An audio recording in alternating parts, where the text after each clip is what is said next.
মিরাজ তুমি এখানে কি করো? ও আমার লগে পারনের লেগে আব্বার কাছে বিচার দিতে আইছো? কাপুরুষ একটা, চলে যাও এখান থেকে কইতাছি। বিচার দিতে আহি নাই, মাতবর চাইতে কইছে। আব্বা তোমার আইতে কইছে? কি কাম করছো তুমি? নাকি আবার কোনো মেয়ের অপমান করছো? মিয়া তুমি দেখি ভালোই হইলা না, ভালো হয়ে যাও, টাকা পয়সা লাগবে না। আয়শা বিশ্বাস করো, সেদিন ক্লাসে স্যার তোমারে বকতাছিল, এটা লয়ে আমি হাসি নাই। মিরাজ আইছো বাবা? চাচা আসসালামু আলাইকুম। ওয়ালাইকুম আসসালাম। রতন চেয়ার দে। চাচা চেয়ার লাগবে না। আব্বা তুমি ওরা আইতে কইছো কেন? বিচার আইছে নাকি? কে বিচার দিছে ওর নামে? কি এর বিচার চাচা? আমি তো কিছুই বুঝতাছি না, আমার নামে কোনো বিচার আইছে? আরে কেউ বিচার দেয় নাই। আরে তোমার নামে বিচার দেবে এটা কি সম্ভব?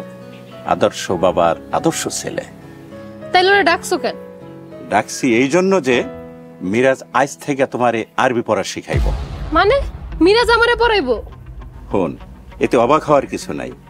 মিরাজ ক্লাস 8-এ ভর্তি হওয়ার আগে মাদ্রাসা ক্লাস 7 পর্যন্ত পড়ছে, খুবই মেধাবী ছাত্র। যা অজু করে পড়তে বয়।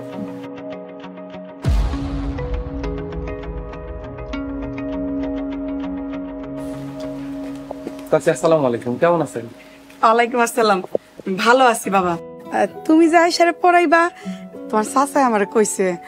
বাবা তোমার কাছে আমার একটা ছোট্ট অনুরোধ, আমার মাইয়াটা অনেক বেশি জেদি, প্রথম দিকে বেশি টাইট দিও না, তাহলে পড়তে চাইবো না, পড়ায় মন বইবো না। না না চাচি, আপনি চিন্তা করেন না, আমি চাপ দিয়া পড়াবো না। মাশাআল্লাহ। আয়শার মা, মিরাজ প্রথমবার আসছে, যাও চা নাস্তার ব্যবস্থা করো। আচ্ছা আমি যাইতেছি।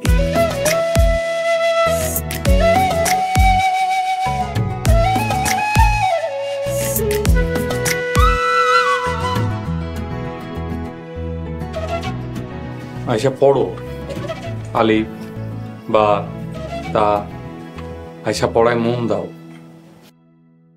কি হইলো আয়শা, পড়ো না কেন?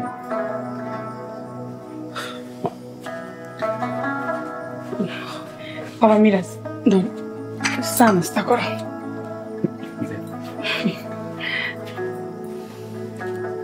আয়শা দয়া করে পড়ায় মন দাও, বিসমিল্লাহ বলে শুরু করো। আইসা তুমি তো আমার হুজুর, তোমারে তুমি করে বললে কি কোনো সমস্যা আছে? না, কোনো সমস্যা নাই, তুমি করে বলতে পারো। তুমি যে আমারে পড়াইবা, আব্বা তোমার কত টাকা দিবে এর লিগা?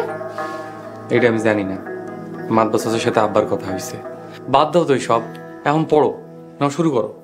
আইসা শোনো, আব্বা তোমারে কত টাকা দেয় তুমি জানি না আমারে জানাইবা, আমি এতে ডাবল দিমু তোমারে। তুমি শুধু আইবা আর যাইবা, আমার কথা শুনবা, বুঝছো? আয়শা আমি টাকার জন্য ছাত্র পড়াই না, যা দেয় তাই নেই। কোরআন শিক্ষা দিয়ে আমার মনের মধ্যে শান্তি অনুভব করি, মনে শান্তির লাইগেই পড়াই। বোক আছে তুমি থামবা আয়শা। দেখো তুমি আমার লগে চিল্লাইবা না, পোষাইলে পড়াও, না পোষাইলে চলে যাও। আইসা আমার লগে চিল্লাই।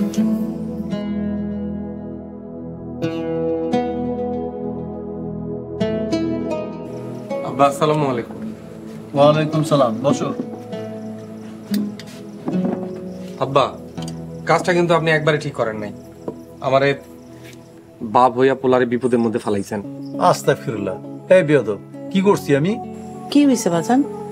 কি করছে তোমার বাবা? মাতবরে মাইয়ারে পড়াইতে পাঠাইছে, তাও আবার মিথ্যা কথা কইয়া। বেয়াদব খবিস, বাপের কেউ মিথ্যাবাদী কয়?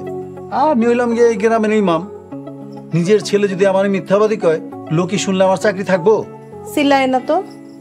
বাবা মিরাজ কি হইছে? বিকালে আব্বাই কইলো মাতবার বাড়িতে যাইতে, কইলো মাতবর সাহেব নাকি আমারে কি কইতে চায়। আমি গেলাম দেখা করতে, মাতবর সাহেব আমারে কইলো হ্যাঁ মাইয়া আয়শারে নাকি আমার আরবি পড়াইতে হইব। বুঝেন অবস্থা? শুনেন, মাতব্বর সাহেব যে মিরাজ রে ডাকছে, কি এর লেগে ডাকছে এটা কি আপনি আগে থেকে জানতেন? হ, মা দোষব আমারও কিছু তার মাইয়ারে আরবি পড়া শিখাইতে। আমার তো সময় নাই, আমি মিরাজের কথা কইতেই মাতবর রাজি হয়ে গেল। এখন আমি কোথায় মিশা কথা কইলাম? তথ্য গোপন করছেন, এটাও এক ধরনের মিথ্যা। এটা কিন্তু সত্যি কথা, আপনি তথ্য গোপন করছেন। আমার ফাঁসি দাও, রশিয়ানো। আরে আপনি অল্প সমস্যা নিয়ে এত মাতামাতি করে কেন? শোন বাবা, একটা মেয়ে আরবি পড়তে চাইতেছে, এটা তো খুব ভালো কথা, পুণ্যের কথা, সমস্যাটা কি? 1 ঘন্টা বইসা থেকে একটা অক্ষর পড়াইতে পারি নাই, শেষে আমার বদনাম হইব। মাতবর চাচা ভাববো আমি কিছু পারি না, নকল করে পাশ করছি। আলহামদুলিল্লাহ আমি বাইচা গেছি। দেখছো আম্মা আব্বা কি কয়, আমারে ভাষায় উনি আমার মজা নিতেছে। থাক বাবা, চুপ করেন তো, পোলাটার খাইতে দেন। খা বাবা, তুই খা, এর পান্ডে ভালা।